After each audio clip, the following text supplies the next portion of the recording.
kinds of places, and you'll be able to do the same thing as well. But oops, sorry, turn that sound down so we don't have any echo.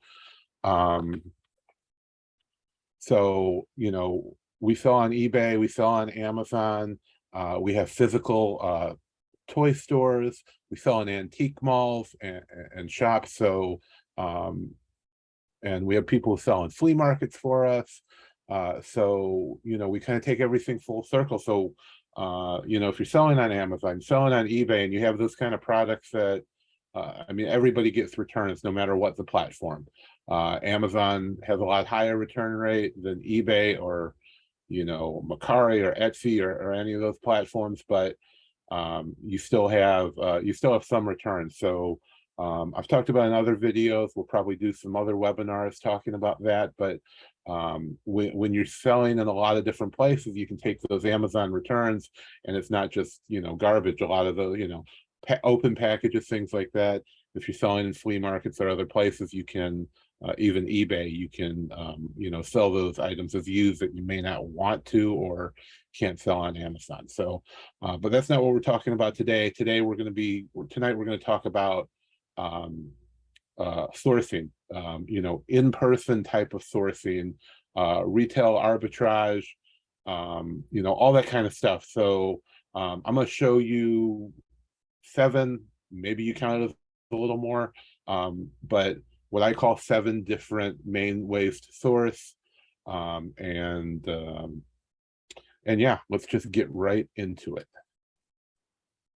Need help with using tactical arbitrage? Okay, great. Yeah, I mean, we have a lot of tools for that. Obviously, we're not talking about that today, but there's a ton of great content on our YouTube. You can email us. Just email me, support@shawnmayo.com, or you can contact me on Facebook or respond to any of the emails you may have gotten from us. We do one-on-one coaching. So the first one's $90 an hour. Or you can use our training, or there's a ton of training directly from Tactical Arbitrage. We also have a product we don't really talk about a lot, but the TA Valet, it's called, where we do the work, and you basically can just look at the results. So we can run the scans for you. We can go check and verify the results, you know, because there's going to be mismatches and all that with tactical arbitrage. So we do that by the hour, and there's a lot of different stuff. So as far as tactical arbitrage goes, we're going to be talking about in-person type sourcing tonight, though. So if you don't know me, my name's Shawn Mayo. I'm an Amazon expert. I've been selling since 2012, August of 2012, I started selling on Amazon. So 10 years now. I've been reselling items for decades, you know, all the way since I was in high school and before. So I have a lot of experience selling on all the different platforms, and can help you with any aspect of your business. I don't do any kind of selling of courses. I believe courses have gotten out of hand and super expensive. And, you know, to compete, I'd have to sell a couple $1,000 course when I don't value the information, not just mine, but all the information out there. You know, those courses aren't worth that. And if I sold a course for $100, it's not valued the same as the $1,000, $2,000, and $5,000 courses, even though my information may be just as good, probably better. I've seen a lot of them. They're not great. So I give the information away for free. I create products and software to help people grow their businesses. All kinds of side hustles, e-commerce, a lot of Amazon, but also tons of other platforms and ways to make money. So yeah, let's just get right into it. So what is arbitrage? We're going to be talking about arbitrage and retail arbitrage a lot tonight. So the definition of arbitrage is the simultaneous purchase and sale of assets in different markets in order to profit from tiny differences in the asset's listed price. It exploits variations in the price of identical or similar financial instruments in different markets or in different forms. So usually this is talking about stocks, arbitraging stocks from one platform to another, or money, trading American money for British pounds or euros.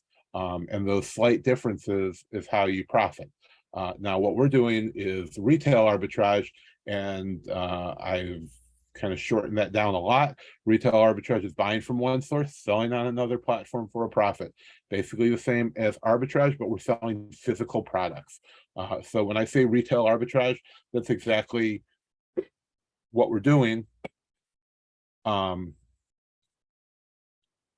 it's the same as stocks or financial instruments, whatever you want to call it, but we're doing physical goods. So a lot of people may not consider some of the things we're talking about. Buying at a flea market may not be considered retail arbitrage to some people, but I consider anything buying on one platform or one source and selling at another one for a profit.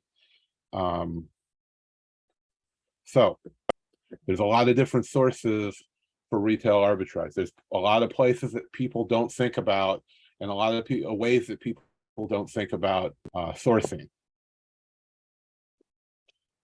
And I've been selling since before there was the app with scanning, and there wasn't all kinds of tools out there.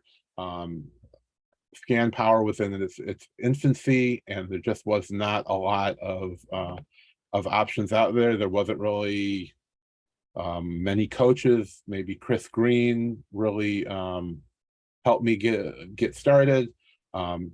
People really didn't even buy stuff online when I started. Online arbitrage wasn't a thing. So I had to get creative in the beginning, and I've helped a lot of people do that, and we're still very creative with our sourcing, as you'll see.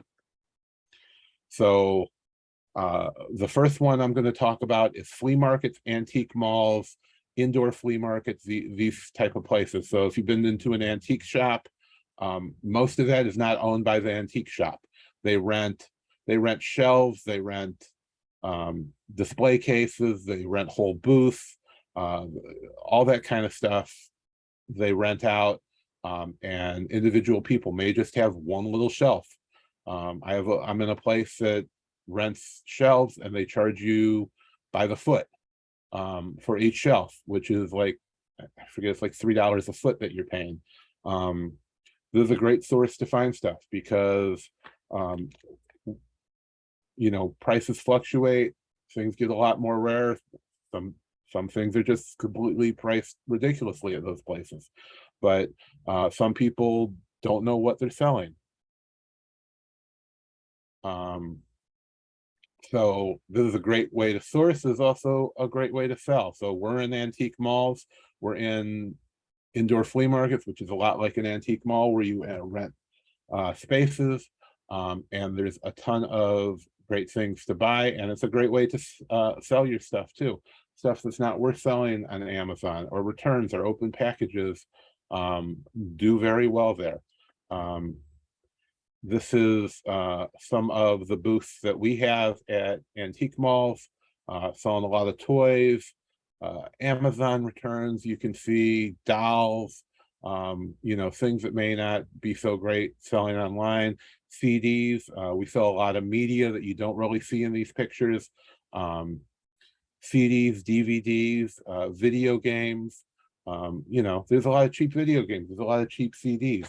We buy a lot of collections of DVDs. I go to auctions, and I pay about 15 cents, 10 to 15 cents a piece for DVDs now, in big lots, whole boxes, or we'll sell stacks of 10 and start them at $1, or things like that. And there's just so much of it out there. And then we sell DVDs for a couple dollars a piece, CDs for $1. Better video games we're selling online. We sell them on Amazon and eBay. and places like that, you know, sometimes on Etsy and Mercari.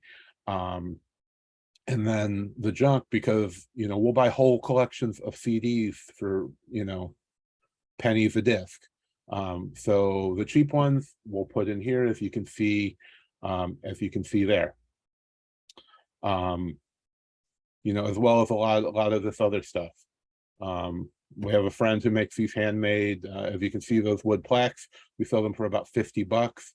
Sell them online as well, places like Etsy. They're called intarjas, and he makes all kinds of them. So we sell them and make a little bit of profit as well. Toys, you know, we have toy stores, so we buy cases of a lot of that. So, or, you know, collections of some of the older vintage type stuff. So, you know, when we have a whole case, we can split it all up, and it's also a great way of sourcing. I mean, every time I sell in here, but maybe every couple weeks to once a month, we go and refill it. So it doesn't take a lot of time once you get it set up. But a great place to sell, also a great place to source, because people aren't researching every item they sell. It's like going to a flea market. And the same is going to be true for all of that. So the next one is yard sales and estate sales. You know, you want to stay away from like the corporate company run estate sales. Usually they'll say it's being ran by whatever the company is. You want estate sales run by individuals, that they're not going to research every item. You know, those big corporate ones, those big corporate ones, you go in there and they've looked everything up on eBay, and they'll print out eBay listings, find the most expensive one, slap that price on there, and you know, a copy of or they'll knock 10% off of the highest price that they found. So I mean, at that point, just buy it on eBay if you want the stuff, right? Why run all over the place looking for it? So we try to stay away from those corporate run estate sales. They're easy to find. Yard sales, there is a great app which I should have shown, but it's called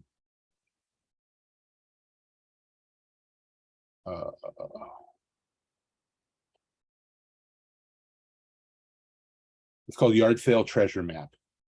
And this is a great app if you want to go to yard sales. I mean, it is the middle of the week right now, so it's not going to show a whole lot of them, but I don't know if you can see, probably can't see my phone here.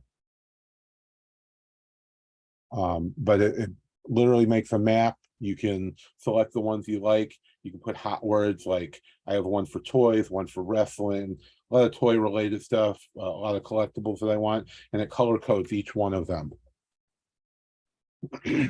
And then shows you a map, and you can select the ones you want. It'll make you a route. It's a free app. So Yard Sale Treasure Map is a great one for this. And then you only go to the ones that have the kind of things you want. It'll plot out a route for you. You know, so we don't spend all day doing that. We go out early, spend an hour or two, get all the stuff we want, and move on. You know, it's not an all weekend thing for us. Thrift stores are another great place. I'd stay away from Goodwill. Goodwill has gotten ridiculous over the last year as far as pricing, but you know, regular local thrift stores, or ones that, you know, maybe have a couple locations, are great. Their pricing thing, you know, all the CDs are a certain price, all the DVDs, video games will be, you know, a specific price. So whatever it is you're trying to sell, there's tons of good sealed products that we find all the time that we can sell on Amazon. You know, tons of collectibles to sell on eBay. There's a lot of money in thrift stores. People just don't want to mess with the things. You know, a couple good tips with thrift stores is just, you know, you want to go there earlier in the day when they're just putting stuff out. And again, find the independent. You want the independent thrift stores. And you know, we look in more affluent areas. You know, where the rich people are. Obviously, you want the rich people to be donating stuff. They donate a lot better stuff. Obviously, they're buying better stuff, they're donating better stuff, so we look in the better areas. Another one I don't have on here is pawn shops. We find a lot of toys and collectibles at pawn shops. After they've had it for a month or so, they're really eager to move that stuff, because people aren't normally going to pawn shops looking for stuff. And with all of this stuff so far, and I should have had a card to show you, but we have cards saying that we buy vintage toys, collectibles, all that. We're passing those cards out. Almost all this, the more you communicate with people, the better off you're going to be. Because some of the best stuff that we found is from people that are that we followed up with later, and I'm going to get into that in a little bit. But you talk to these guys at flea markets, you see some toys or collectibles or whatever it is you're buying, you see those extreme couponers, you give them a card, you tell them to call you, that you buy in volume, tell them you're an online seller, it doesn't matter, that you buy in volume. Same with flea markets, same with yard sales, estate sales, even thrift stores. If you are able to talk to managers, the managers see you there all the time, you start talking to them, you tell them the kind of, you buy packaged toys, you buy whatever. A lot of these people that are managing these things, people who run flea markets, or people who have booths at flea markets, people who run thrift stores, even people at your retail stores, Walmart, Target, even Hallmark. I've got some great contacts at Hallmark. They all want to move that stuff that's on clearance. So I get calls regularly from people at Walmart and thrift stores. Like I said, I've got some good contacts or I did, because the Hallmark stores went out of business over the last couple of years. It was a whole chain, and when they put stuff on clearance, they would call me because they want to get that stuff out of there quick. Same with people you run into at flea markets, people who have estate sales, even the people who run those big estate sales that I said to stay away from, they will sell those leftovers at the end of the sale quite cheap. And even when you're hitting yard sales and estate sales, you tell them to call you at the end, and you'll take all the stuff, for one price. It's great. And especially at stores, if you can start talking to managers at stores, they want to push that stuff out there. A lot of them are getting, get incentives for, for sales goals. So if they need $1,000, a few $1,000 to hit a sales goal, they're going to call you and give you some great deals.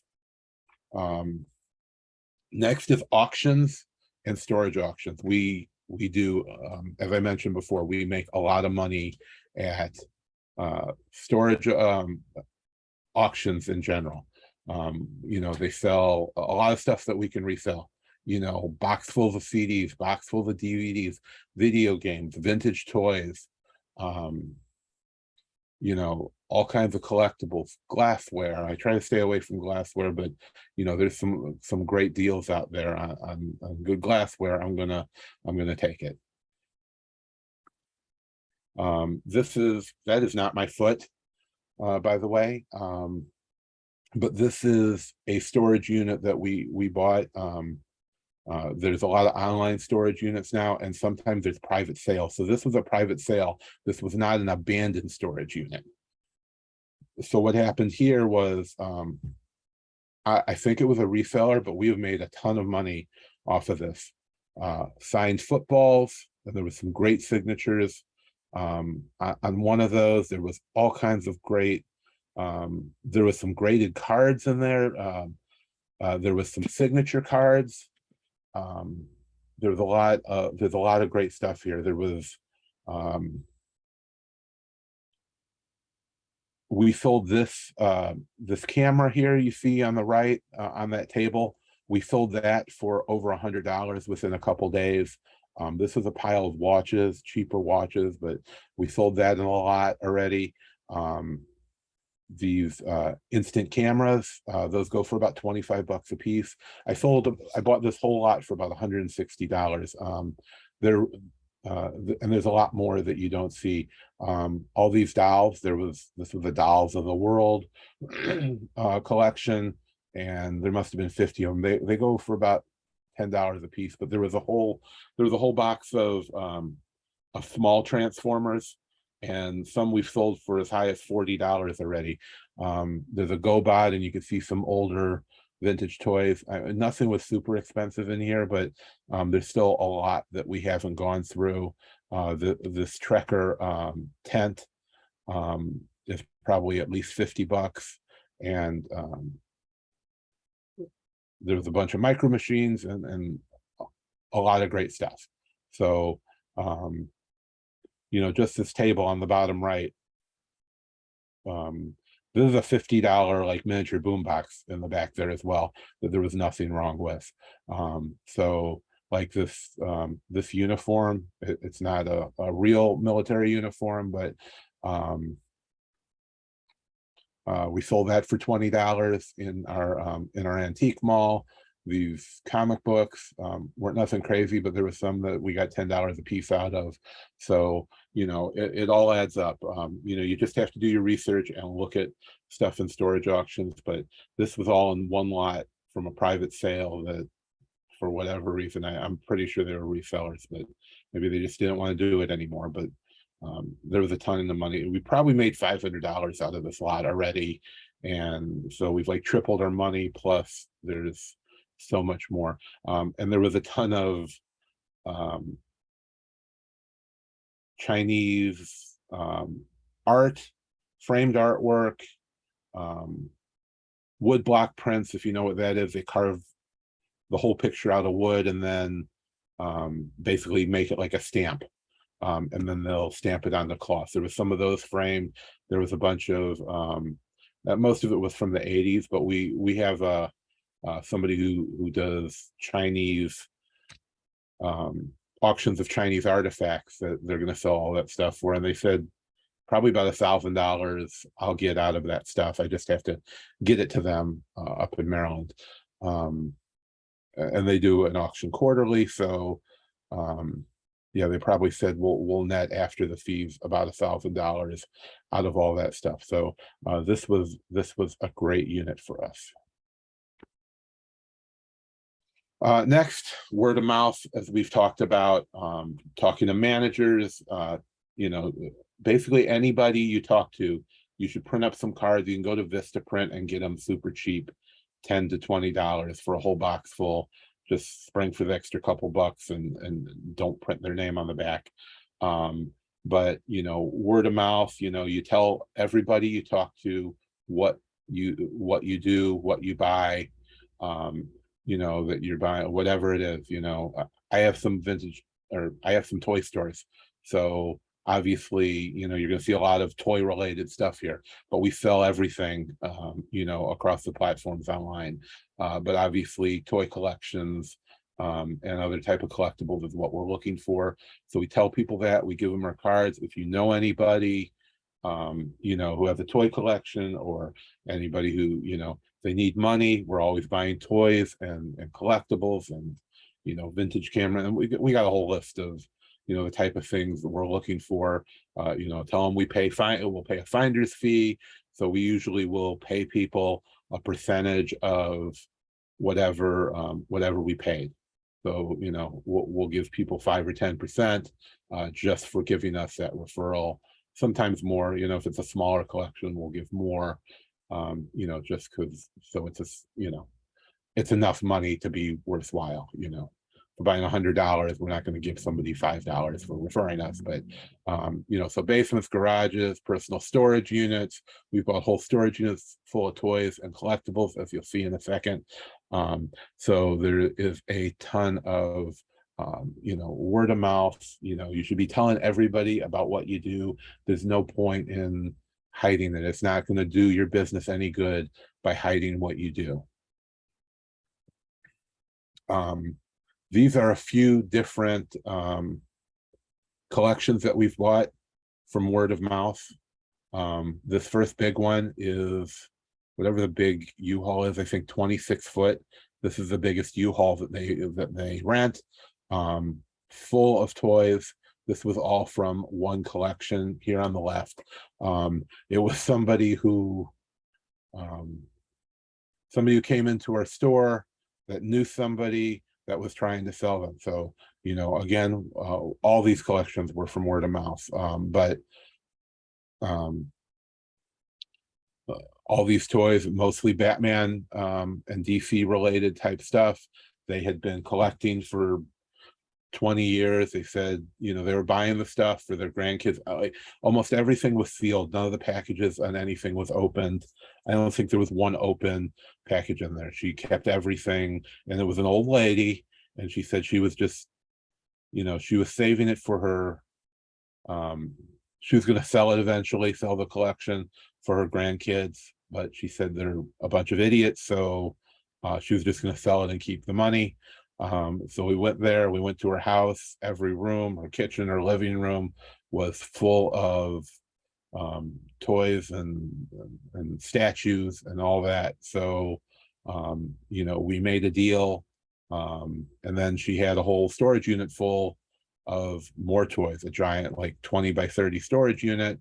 So then we made a deal for that. So this was about half of it, and then this is what was at her house, and then there was at least this much more that we ended up piling on top. She called us that afternoon and said, hey, I've got a storage unit full of stuff. So we did fill that. We ended up filling that up. And on the right is another collection we went and bought. Obviously a wrestling collection here. We paid about $800 for this. And the case, the protective cases that you see most of that in was worth more than $800. Those cases cost about $10 a piece. Those good ones. So, and then this is mostly in the truck here. This was mostly health and beauty type of stuff. So these were probably extreme couponers that we were buying from. You know, so a lot of this was good to sell on Amazon, eBay, all that kind of stuff, you know, health and beauty, over-the-counter medicines, you know, all brand new, all sealed, that they just bought with coupons, got free or pennies on the dollar. And we buy a lot of stuff from extreme couponers.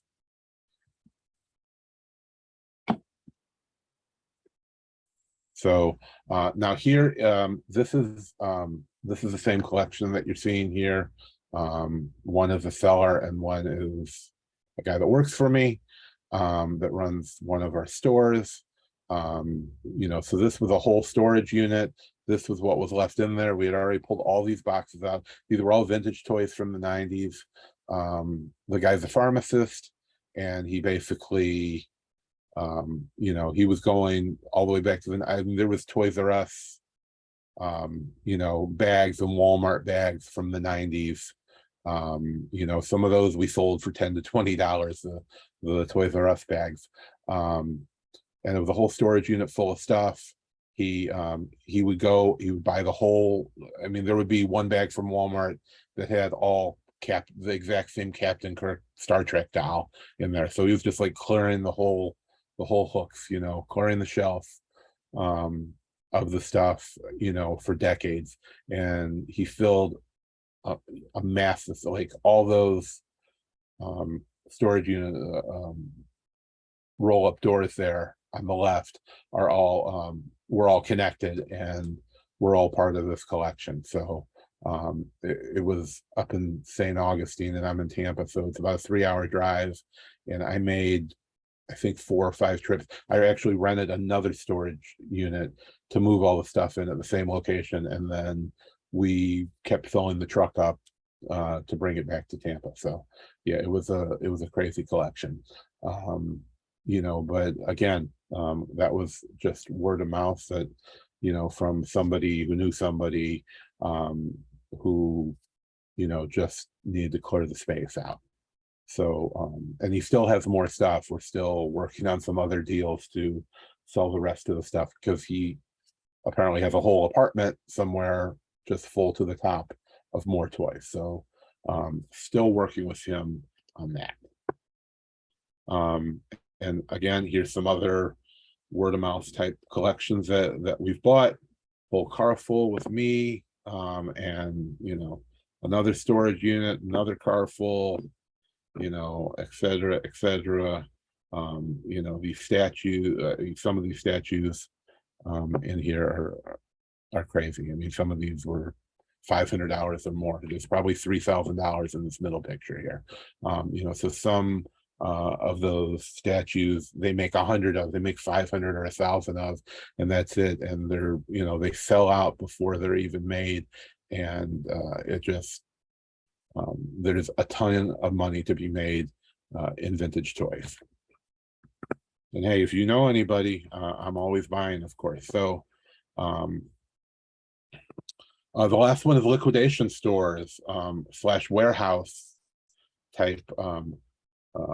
I would say liquidation warehouses. So not the scratch and dent stores that have beat up, cans that got dented, or returns, or wherever they get those pallets and truckloads, but liquidation stores like you'll see here, where they have whole pallets of overstock type items. These are banana boxes of overstock. It was a giant, like, Amazon-sized warehouse that I visited that just had overstocks. The same with the middle pictures. These are the type of stores that we go to. Obviously, you got to check the dates. Sometimes there's close dates on stuff. But this is the type of places we're talking about, where they have whole pallets of product that may have been discontinued, or the chain had bought way too much that never, it's basically stuff that never left the warehouse to get to the individual stores. So we find a ton of stuff here. A lot of them are willing to wheel and deal with you, especially when you're buying, you're not buying one product, you're willing to buy cases, or 5 or 10 cases of something at a time. They'll give you even better discounts. And the last, of course, is big box retailers, which is what we're going to be talking about a lot tonight. Walmart, Target, Big Lots, Ollie's, even Sam's, Costco, basically any retail store, even convenience stores. We found a ton of stuff at convenience stores and Big Lots, even Dollar Tree. I found some of my best deals. I think the best deal that I've ever gotten on a single item was at Dollar Tree, way before they went to became the $1.25 tree. And that was it was called Squishy Baff, BAFF, and it like turned into slime, or it's not even slime, more like Jello in the bathtub, and then you would add another additive and it would melt it and go down the drain. Well, Walmart sold them for, I think, $30 a piece, and they were still $20 to $30 on Amazon. So I hit every Dollar Tree in our area. Obviously they were $1, and I ordered all of them and had them shipped for free to a local Dollar Tree, but it filled my whole truck up. One of them giant Dollar Tree carts, if you go in there, was full, like 1.5 of them. And I filled my whole truck up with cases of them. We made thousands of dollars on that one deal alone. So, never discount a place because you think it's cheap, or discount. Like Big Lots and Ollie's and even Sam's and Costco have tons of products that are going to be, discounted. And I do try to stay away from clearance stuff, but some of those smaller discounted places, you're going to be able to do good with. Now, I don't. Here is, for example, when we were at a Toys R Us when they were going out of business. Here's a different Toys R Us when they were going out of business. 4 or 5 shopping carts we had. Right, so now on clearance, there's a lot more to look at than clearance. I see people when I'm outsourcing, and I talk, obviously I talk to a ton of people and clients, and I tell them, sourcing clearance is not great at those big box type stores, especially Walmart. You should stay out of the clearance section in Walmart. There's a few caveats to that. We'll go after Christmas and load up on a lot of Legos, but those Legos are going to go super cheap. You got to hold on to them for a little bit, because Walmart and Target and a lot of those bigger type stores, they clearance regionally or nationally. So those items that are on clearance in your store, they might be on clearance in every store in America. They may just be in that region, in the Southwest. I'm in Tampa, Florida, so everywhere in Florida and Georgia and the whole South, Tennessee, Alabama, South Carolina, like the whole region may have that same item on clearance. If you're lucky, it's just a region, could be nationally. So that's why I don't like that, because you're going to have a race to the bottom. That graph will not look like that.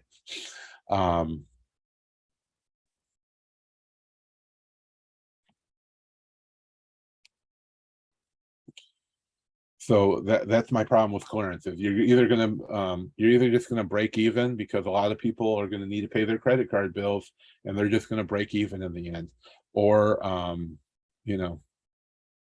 or you might even lose money. So unless you're willing to sit on it for a while.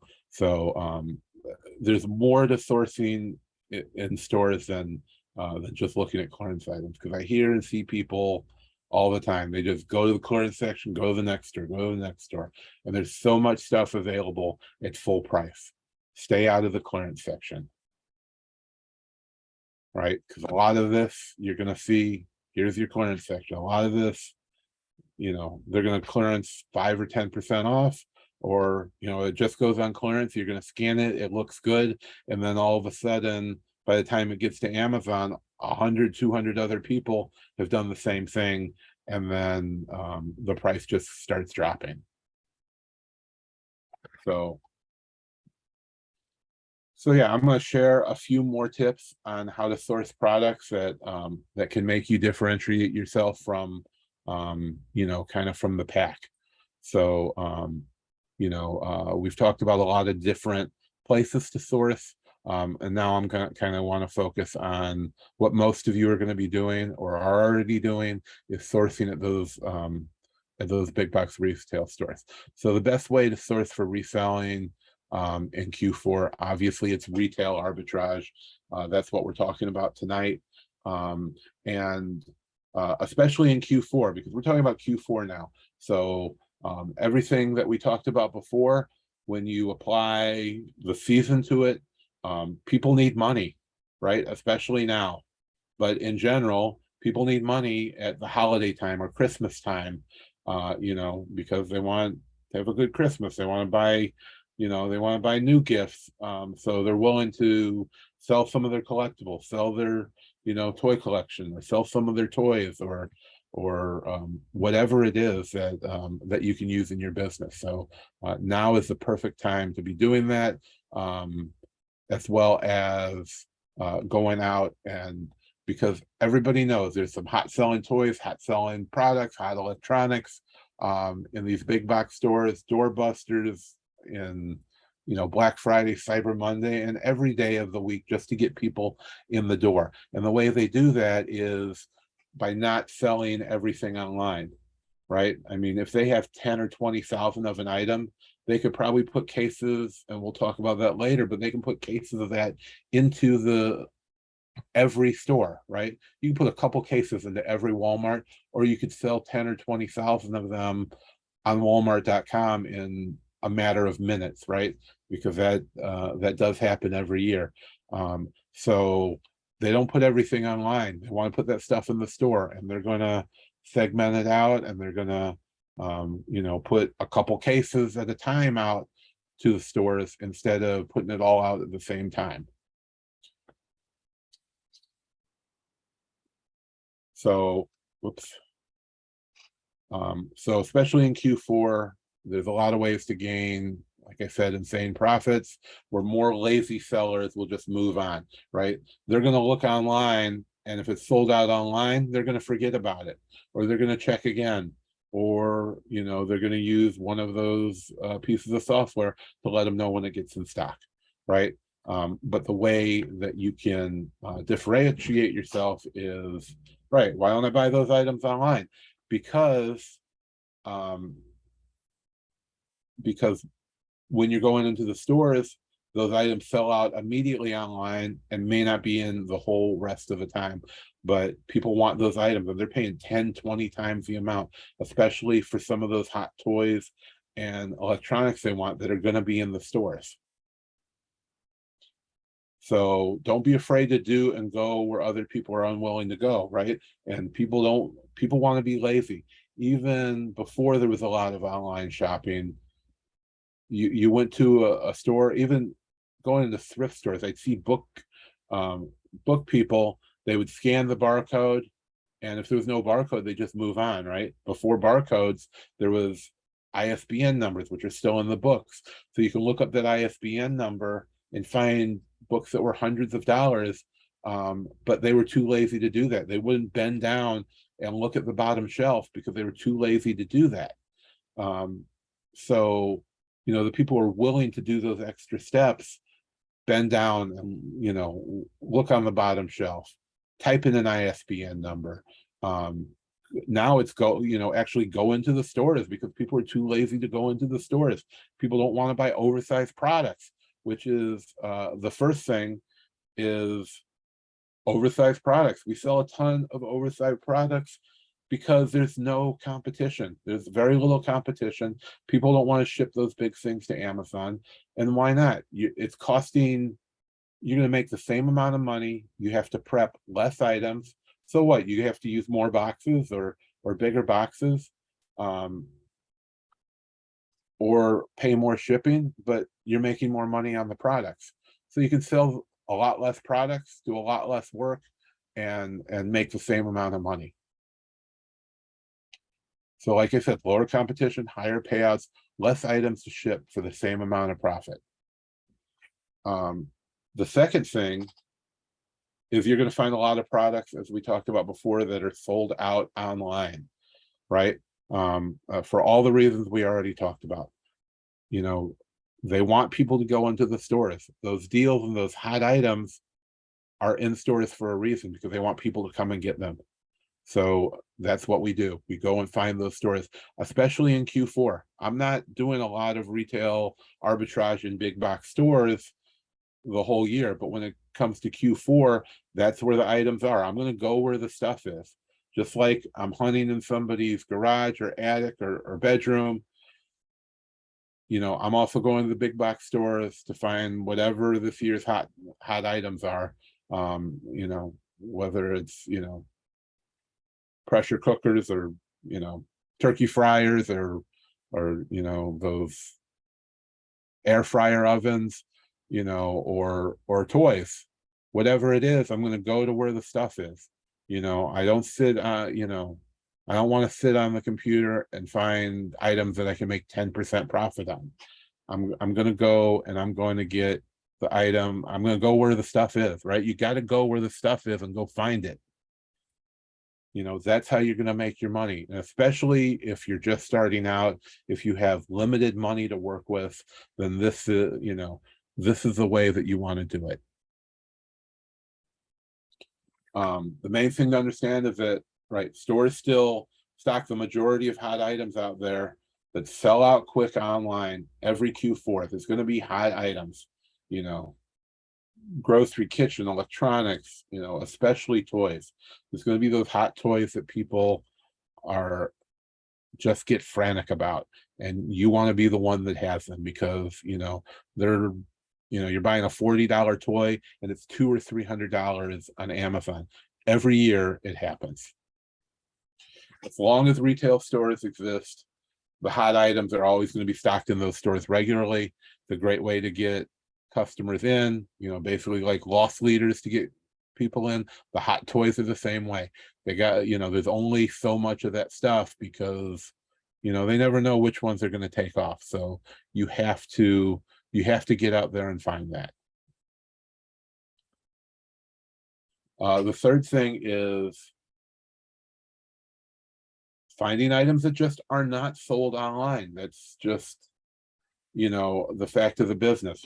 Every item sold at Walmart, you have items in your Walmart that I probably don't have in mine.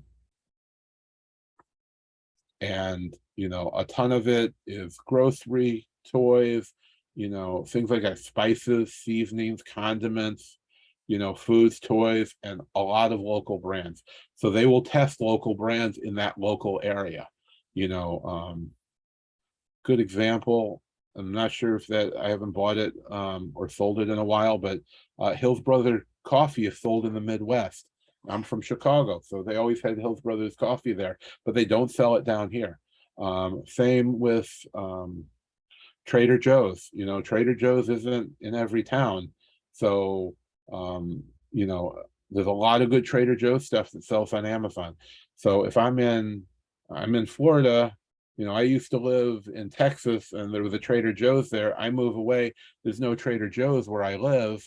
The only way to get it is to go on eBay or Amazon. They don't sell online. They don't do any of that kind of stuff, as well as spices. I live in Florida.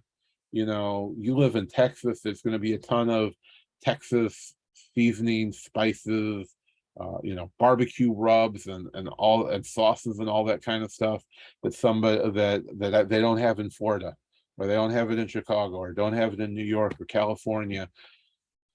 So that's a great a great way. I've made a ton of money selling spices and seasonings and sauces that were just regional. Buying it at Walmart, selling it on Amazon, and then people go there to find those products that they don't have in that area. So when you see those items on Amazon and you can't understand why a $2 bottle of sauce or seasoning is $20, it's because of that exact reason, because people don't have it in their area. They can't go to Walmart and get it. It might not be available on Walmart, .com or whatever website. So that's the only way they can get it, is by buying it from somebody who is, that's basically what we are, right? If we're selling online, we're personal shoppers. We're shopping for items. We have to make a little profit, and then we're selling it on a marketplace. So, right, it's hard work going to stores looking for products, obviously. I have and had a whole team of people that would, before we had all these online tools like Tactical Arbitrage and OAX-Ray and all those similar tools, the FBA Wizard and all them, I had a whole team that all day they'd go to a store and they would scan every item on an aisle, start at the top shelf, work their way down, go to the next section, and then we'd have lists of products to go source. So that's what we're still doing. So the tricky thing is most resellers want low-hanging fruit, easy items, but as I said, greater risk, greater reward, higher returns. There's a lot of great stuff and a lot of great value out there. So we put together another list, and we've been doing this for a very long time, that you can create your own shopping list for each store. So we've been doing it for a long time. So what's different from every sourcing list out there is that it's all retail exclusives and items that are sold out online. So if you can order it online, we don't put it on the list. This is only for Retail Arbitrage, and we've actually been quietly doing this for years, and only had it available to our current VIP type clients, and for ourselves, of course. So we put out a list with 10 new items every day, just like most of the sourcing lists out there, but you get access to all the archives of everything we've done. So we actually have over 20,000 items in the archive now, and you can just, in a spreadsheet, and you get 10 new ones every single day. But most of the lists out there don't give you access to the archives of what's sold in the past. You have access to every list that we've done and a big archive that you can just sort. So you can sort it by store. It's just a spreadsheet, super easy to sort. And you can look at Walmart and you see all the Walmart items and then just go buy it. And there's over 20,000 items in there. So, right. So we've been doing this we put out 2,000 of these lists that we've really not promoted. We just do it every day. So we have a new list coming out every day, Monday through Friday. You get a list of 10 items that that are either sold out online or just can't be bought online, with what store it's from and all that. And we only put items that are in national big box stores like Walmart, Target, etc. So it's not just it's not a regional store to Florida. We're not going to put that in there. It's only stores that are nationwide. So you should have most of those wherever you're located, if you're near a big city. So what this does is put you into a position where you can say, hey, I'm going to Walmart. You can pull up a list of all the stuff from Walmart and have a ready list item. You can print out that list or that section and know what you're looking for. You don't have to, the days are over of endlessly scanning the aisles, looking for something we're selling. Look, stay out of the clearance section, and you can have somebody else doing the work for you.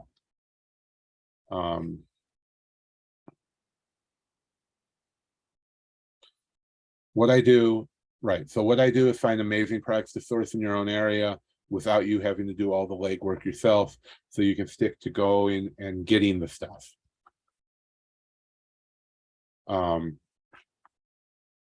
Right, so I'll put the link down in the comments. We'll email it to you guys as well. If you're watching on Facebook, you can see it as well. It's only $69 a month, even if you do it just in Q4, but these products are going to be good all year long. We keep putting them together, but if you only want to do retail, it's just month to month. So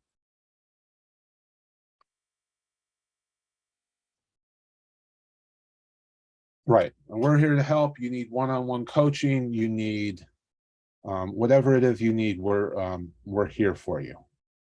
So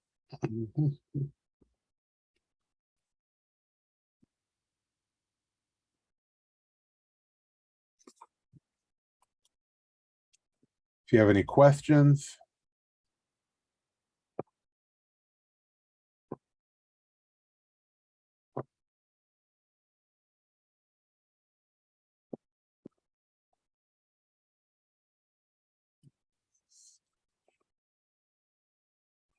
There we go. If anybody has any questions, you can just put them in the chat or hit the Q&A. And if you need sourcing lists for online, wholesale, we do it all, but kind of sticking to